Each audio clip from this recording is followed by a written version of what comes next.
الكرش اللي بيكبر في رمضان مش بس هيضايق هدوم العيد، ده ممكن يكون بداية لأخطار كتيرة. المحمر والمشمر والحلويات اليومية بتخلي الدهون تتراكم في الكرش. بس المشكلة مش في الدهون اللي بنشوفها قدامنا، المشكلة الأخطر هي الدهون الحشوية اللي بتتخزن حوالين الأعضاء الداخلية.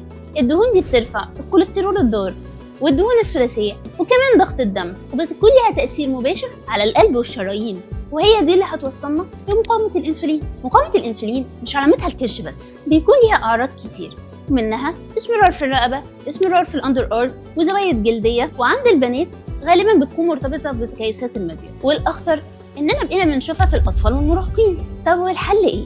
لو وصلنا لنزول 10% من الوزن بتاعنا هيكون ليه تأثير كبير على مقاومة الأنسولين. طب وده إزاي بقى مع حلويات وعصاير رمضان؟